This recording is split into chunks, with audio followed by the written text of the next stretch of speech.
Es decir, que nosotros, o sea, los líderes deben ser, aparte de ser personas influyentes, deben ser esas personas que van a sumar y que van a multiplicar lo que conocen desde su experiencia y no se van a quedar solamente en que yo enseño, sino que aquel que recibe va a ser capaz de multiplicar lo que ha aprendido. Sí, porque en el Señor nos vamos a dar cuenta, como habíamos mencionado al principio, nosotros no producimos resultados. Esa área le corresponde exclusiva y únicamente a Dios. Eso es bueno que lo aclaremos, porque a veces hay líderes que se creen, tengo que decir, que se creen que son ellos quienes lo hacen, y al fin y al cabo y en todos los sentidos, la última respuesta la tiene Dios y el último resultado lo genera Dios, sí, no yo. Exacto. No Dios, que lo puede utilizar usted en este caso, que estamos haciendo este programa especial sobre el liderazgo bíblico, pero lo que pueda aprender a otra persona o el cambio que le pueda generar a usted según sus conocimientos y experiencia, quizás no lo va a hacer directamente el profesor.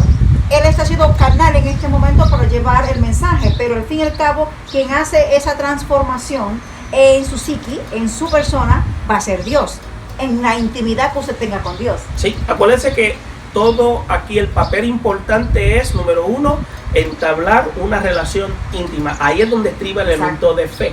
Por lo tanto, fe en la Biblia trasciende más que creer. Eso es así. Y es por eso que Jesús fue bien enfático cuando dijo: id por todo el mundo y haced discípulos. No dijo haced seguidores o hacer creyentes. Exacto. Y no todos estamos dispuestos en hacer discípulos.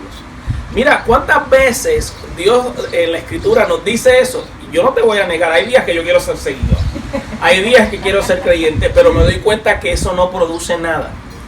Dios quiere que nosotros seamos discípulos. ¿Qué quiere decir? Sigamos, creyamos y a la misma vez podamos creer y podamos hacer para su gloria. Amén. Y entendamos que simplemente somos una herramienta y que Él es el que hace la obra transformadora dentro del liderazgo. Otro aspecto importante que quiero mencionar: nosotros no tenemos ministerios. Nosotros participamos en uno de los ministerios de Dios. Amén. Entonces, y eso lo digo con letras mayúsculas, porque es que le damos mucha énfasis al elemento, hermano, para que apoye mi ministerio. Yo no tengo ministerio. Dios me puso en su misericordia en un ministerio. Porque fíjese, la Biblia nos cataloga a nosotros como siervos inútiles. No importa la capacitación académica que tengamos, el título que recibimos, somos siervos incapaces si Él no dirige nuestras vidas. Mira, otro aspecto del liderazgo es liderazgo en equipo. Ese es el tercero. Exacto. Y es esa actividad de influenciar. Y influenciar significa producir efecto dentro de la congregación para la gloria de Dios, en lo que se empeña de forma voluntaria. Todo lo que hagamos, Señor, que podamos influenciar para tu gloria. Danos esa autoridad, esa capacidad de producir efecto para que otros puedan ser motivados a la oración, ser motivados al servicio, ser motivados a la necesidad, a la empatía dentro de lo que existe dentro de la comunidad de fe. Alcanzar ese logro que se quiere obtener para tu gloria. ¿Se da cuenta? Por lo tanto, debemos entender dentro de la comunidad donde usted está, que usted como líder debe también trabajar en equipo. Hay una diferencia entre líder y jefe. El jefe manda, da instrucciones, y si usted y yo no cumplimos, nos van a votar. El líder es distinto. El líder da instrucciones y está con usted, observa cómo usted trabaja, pero también va a observar en nosotros qué cualidades tenemos, porque cada uno de nosotros tenemos un liderazgo exclusivo, único, y va a decirnos: mira, te voy a dar ciertos recursos para que lo apliques, porque tienes unas características de liderazgo, y veo que puedes trabajar específicamente con las damas, veo que puedes trabajar específicamente con el grupo de niños, creo que puedes trabajar más efectivo con grupos de divorciados o con los solteros. Acuérdense que estamos viviendo en un siglo de alta demanda. Y si la iglesia no está al tanto de las demandas del siglo XXI, el liderazgo que queremos imponer hoy, si es un liderazgo del siglo pasado, no va a producir efecto. Tiene que ser un liderazgo que vaya a tono las necesidades actuales del siglo actual, porque Dios es el que se va a encargar de producir, escuche bien, la visión, y entiéndase visión, es que el objetivo que Dios desea alcanzar a la necesidad, y la misión es la tarea que Dios nos va a dar a hacer. ¿A qué me refiero? Esta es iglesia A y esta es iglesia B. Las dos iglesias están cerca, posiblemente a 1 milla cada una, que no es tan lejos. Pero posiblemente la misión de la iglesia A no es la misma de la iglesia B. Por lo tanto, pero no quiere decir que las dos iglesias no se lleven. Las dos proclaman al mismo Dios, pero posiblemente las dos no tienen el mismo objetivo en términos de misión dentro del entorno. Posiblemente iglesia A tiene un enfoque directo para grupos más específicos, entiéndase madres solteras, entiéndase posiblemente altos niveles de maltrato, porque dentro de este grupo congregacional hay un alto grupo de personas capacitadas, entrenadas para eso. Pero fíjense, en iglesia B hay un alto grupo de gente laboral educada y no educada, hay un grupo mixto, un grupo generacional, un grupo variado, pero también hay un grupo de alta incidencia donde también se han experimentado incidencia de droga, pero también hay personas que están especializadas en ese departamento. Y Dios los ha capacitado para trabajar con ellos. No quiere decir que usted no puede trabajar con un adicto porque usted no fue adicto. Eso no es una falsa filosofía.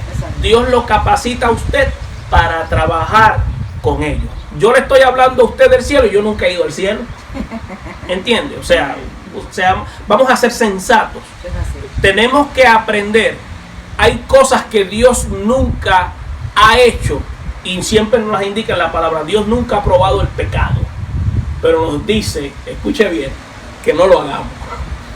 ¿Se da cuenta? Por lo tanto, es bien importante que yo le enseñamos a los estudiantes que si Dios creó el mal.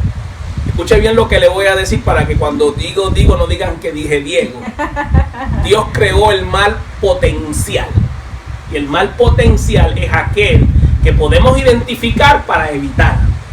Eso fue lo que Dios le indicó a Adán y Eva. ¿Para qué? Para que no pecaran. Y eso cuando tengamos alguna oportunidad, Jacqueline, vamos a hablar sobre ese tema. Ese es un tema bastante amplio y controversial para muchas personas que no saben hacer la diferencia posiblemente entre ese mal potencial y el mal real. Sí.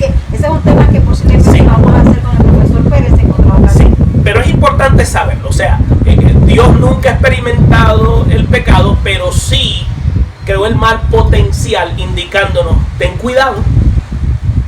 Porque cuando la Biblia dice no cometas adulterio, escuche bien, está diciéndonos las consecuencias nefastas que tiene tal conducta. Escuche bien, Dios perdona, pero las consecuencias no. Entonces a veces nosotros queremos que cuando Dios perdone, también queremos que incluya el paquete de las consecuencias.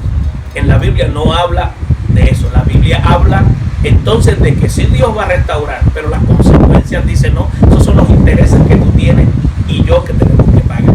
Y esos son asuntos que sí, y tenemos que atenderlo. Entonces en el liderazgo, dentro de ese liderazgo, personas que Dios ha capacitado para en el campo pastoral, consejería, orientar a cristianos, porque a veces queremos un evangelio sin demandas. O sea, Dios sería irresponsable si simplemente dijo, no te preocupes, yo entiendo que tú eres así. No, yo te di la capacidad para que tú analices, te di sentido común para que tú evalúes. Acuérdese, Dios nos dio la capacidad de diferenciar entre el bien y el mal. O sea, el mal existe por definición. Entonces, y dentro del liderazgo tenemos que entender que existe, hay tres áreas que rigen la conducta del ser humano: Dios, la sociedad y el Estado. Entonces Dios manda, lo que manda son mandamientos. La acción contraria a su mandamiento es pecar. sujeto que las lleva a cabo se llama pecador. Pero entonces está la sociedad. La sociedad establece normas. Ir en contra de esas normas se llama desajuste. Y el sujeto que las lleva a cabo se llama un desajustado. Ahora bien, en el aspecto legal está la jurisprudencia, que es la sociedad jurídicamente organizada y establece leyes. Ir en contra de esas leyes se llama delinquir y el sujeto que las lleva a cabo se llama delincuente. Ahora, ¿qué pasa? Yo puedo cometer un pecado que no sea delito. Te pregunto, ¿cuántas veces tú has visto en el periódico que metan una persona presa por ser celoso? ¿Cuántas veces tú has visto en el periódico una persona que lo metan preso por ser envidioso? Eso no aparece, pero sí la Biblia lo condena. Y eso habría que analizarlo. En la iglesia tenemos muchos problemas con relación a desajustes, pero no en el término patológico, sino en el término de la norma, que no nos ajustamos a la norma. ¿Te das cuenta? O sea, que somos muchos los desajustados. Sí, habemos muchos. Yo creo que yo me incluyo dentro de esa lista, por lo tanto, como líder tengo que hacerme una evaluación constante porque a veces no me quiero ajustar a normas. Hay normas que tenemos que evaluarlas para ver si son factibles, otras no, por lo tanto se deben que entonces evaluar. Pero lo que queremos presentar dentro del punto del liderazgo de equipo es aquí lo importante. Escuche bien, es que hay áreas que rigen la conducta. Dios, la sociedad, el Estado, y tenemos que cumplir con cada uno de ellos. Porque a veces, por ejemplo, la Biblia no dice que comerse una luz roja es pecado. Pero en el momento en que yo me paso una luz roja me convierto en delincuente. Exacto. Y vienen entonces las leyes que van a establecer que hay una multa. Y me pueden dar un ticket. ¿Entiende? Entonces, ¿qué sucede? Pero en el momento que tengo conocimiento y lo hago adrede, ya me convierto en un hombre sin ley. Y ya entro tanto en pecado y en transgresión ante la ley. Y es bien importante todo eso. Lo que sucede es que como a veces creemos que por ser creyentes tenemos licencia para pecar, como James Bond tenía licencia para matar, pensamos que tenemos ese mismo concepto. Profesor, la cuarta parte, que es la organizacional, vamos a hablar de esa cuarta parte del liderazgo que usted hablaba, el personal, el relacional, el del equipo y el organizacional. Por ahí era una pequeña pausa y continuar entonces con otras preguntas que tenemos formuladas para poder hablar de ese liderazgo con la perspectiva bíblica, para que nuestros amigos y amigas sigan creciendo en estos aspectos que a todos nos hace falta. Entonces, esa otra parte, la organizacional, ¿en qué consiste? Bueno, el aspecto del liderazgo organizacional es la capacidad de una persona poder influenciar, que es obviamente producir efectos en otros dentro de la organización para que esta organización pueda adquirir el objetivo general. En este caso nos estamos refiriendo en la congregación. ¿Qué es lo que la congregación desea alcanzar en términos organizacionales y en términos también espirituales, si lo quisiéramos poner así? Y lo hacemos de forma, en este carácter, de una forma más simple para que tengamos una idea. Cada iglesia, cuando digo iglesia en este contexto me refiero a congregación, tiene una visión. Obviamente la visión general es la visión de seguir proclamando el evangelio. Lo que debemos preguntarnos es, ¿estamos proclamando el evangelio de Cristo de acuerdo a las Sagradas Escrituras? Ahora, la visión de la iglesia va paralelo a esa visión. Los líderes están cumpliendo con esas expectativas. Entonces estamos viendo si estamos generando ese efecto. Estamos entonces enseñando de acuerdo a la sana doctrina y que esa sana doctrina se haga patente en la conducta. Es un proceso, es una demanda constante. Por lo tanto, ¿qué sucede? La iglesia entonces capacita y el liderazgo entonces distribuye esa información dentro de la membresía y la membresía tiene la tarea de entonces ponerlo en práctica en el diario vivir. Acuérdese, nosotros creo que tenemos un concepto a veces un poco desvirtuado, porque nos estamos concentrando en tener congregaciones numerosas, porque fíjate, los bancos te dan préstamos para construcción de una propiedad, tanto sea para una casa, para un edificio, pero los bancos no tienen la capacidad de construir un hogar. Hay una diferencia entre una casa y un hogar. Eso es así. La iglesia tiene las herramientas para darnos a nosotros qué necesitamos para la construcción de un hogar. Y la guía, ¿dónde está? En la escritura. ¿Te das cuenta? El banco no posee eso. Pero entonces, ¿qué sucede? Acuérdate que estamos en una sociedad donde el éxito tiene que ser visible. El éxito tiene que ser visible. Entonces, si el éxito no es visible, tú no estás acorde al propósito de Dios. Y me acuerda lo siguiente, fíjate, Adoniram Hudson, para el siglo XIX, Dios lo llamó a llevar el mensaje a Birmania y le ofrecieron en Boston una iglesia numerosísima. Para aquel tiempo tenía sobre 2,000 miembros. Y Adoniram Hudson entendió que el llamado de Dios no era atender la iglesia en Boston, era ir a Birmania. La primer alma que Adoniram Hudson se ganó cuando llegó a Birmania fue 8 años después de haber llegado a Birmania. En términos organizacionales, Adoniram Hudson fue un fracaso porque se tardó 8 años. En términos del ojo divino, él fue un éxito porque fue perseverante al propósito de Dios. ¿Te das cuenta de lo que significa éxito?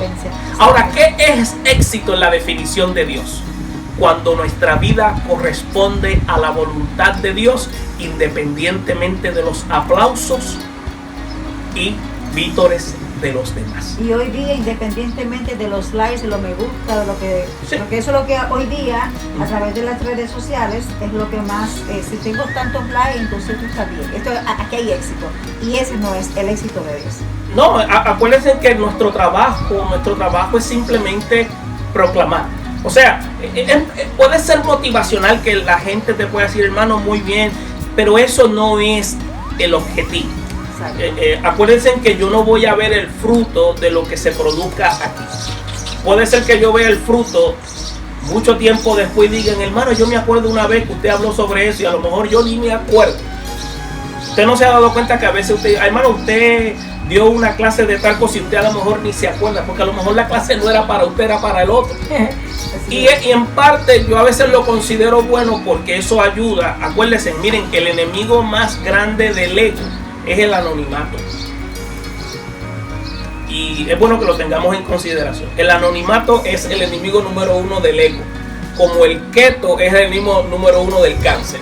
Pero la gente no le quiere hacer caso. ¿Por qué? Porque como el dulce gusta, pues acuérdense que cada uno tiene su enemigo. Pero ¿por qué le hago mención sobre esto? Le hago mención sobre esto porque acuérdense que esto no es de nosotros. Nosotros no fuimos llamados a crear congregaciones en términos de qué, de cuántos miembros hay. Pueden haber muchos y pueden ser buenos, pero pueden haber pocos y ser buenos también.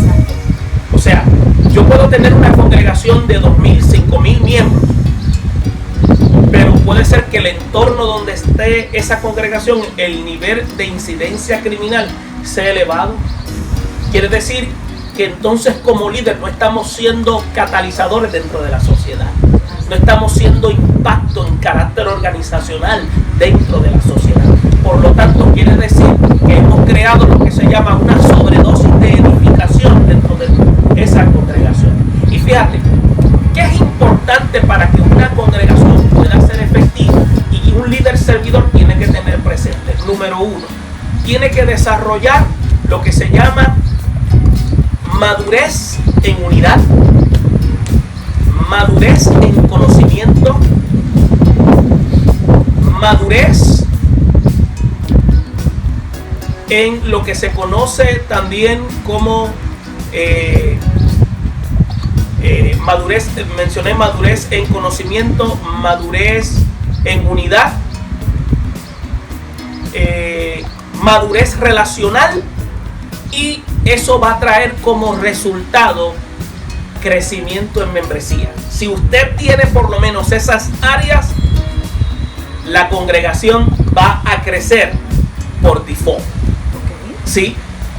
Nos hemos preocupado mucho en hacer estadísticas y comparar cuáles fueron los años de crecimiento de los pasados años, que todo es basado por números. Eso lo hace la liderazgo secular. Se dedica a hacer números. Acuérdense que el trabajo de nosotros es transformacional. Es, déjeme decirle, lograr que una persona entre en ese proceso transformacional toma tiempo. Yo no le puedo decir a una persona, yo te doy 5 meses para que empieces a ser discípulo de Cristo. Y no estoy hablando en términos denominacionales, estoy hablando en términos de relación con Dios. O sea, estamos hablando que todo esto es un proceso. Yo hago una comparación. Cuando nosotros para nacer, primero somos un embrión, vamos creciendo, vamos en un proceso de desarrollo dentro del vientre de la madre hasta que llega un tiempo en que ya hemos de nacer, que la mujer debe parir a esa criatura. Comenzó un proceso de gestación, nacimiento, luego esta persona sigue creciendo. Yo pienso que también en este proceso de los cristianos, llegamos a una iglesia, somos los neófitos al principio, sí, pero luego continuamos en un camino de madurez, que aunque el proceso puede ser largo, pero llega un momento en que pienso que nosotros como cristianos debemos decir, he llegado a una etapa de mi vida en que ese proceso ha menguado en el sentido de que hay ya mucho mayor madurez espiritual, hay mayor intimidad con Dios, hay un mayor compromiso con Dios, y usted decía que entonces ya ahí somos nosotros discípulos. El discípulo, por ende, va a continuar capacitándose, preparándose, pero va a ser más en un proceso de intimidad con Dios, y que esto nos va a ir llevando a esa santidad de la que la palabra de Dios habla, que nosotros como seres humanos, como cristianos, debemos de acercarnos a esa santidad de Dios. Entonces, el proceso del ser humano va a seguir hasta que tengamos vida, o llegará un momento que estando vivo se puede decir, este es un hombre santo de Dios. Acuérdate que mientras estemos aquí en la tierra, este va a ser un proceso continuo hasta que el Señor nos venga a buscar, o nosotros partamos aquí. Pero sí mencionaste algo importante, o sea, van a haber unas características que van a indicar que en ti ha ocurrido un elemento transformacional. La Biblia, cuando te habla, por ejemplo, en Romanos 12:2, que dice, transformados por medio de la renovación. Obviamente la carta del apóstol Pablo a los romanos es mucho más detallada, pero cuando utiliza transformados, que la palabra en realidad quiere decir en el griego metanoia, meta, cambio, noia, mente. Nosotros tenemos, especialmente en nuestra comunidad, y vamos a hablar de nuestra comunidad hispana, pensamos que la conversión es un cambio de buenas a primeras. O sea, el domingo pasé al frente, me convertí y ya me transformé. Eso no es así. O sea, acuérdate que esto es un proceso integral. Por lo tanto, los procesos integrales en la mentalidad griega comenzaban de adentro hacia afuera. Ahora bien, corazón en la Biblia no se refiere al músculo cardíaco, porque el músculo cardíaco es incapaz de pensar.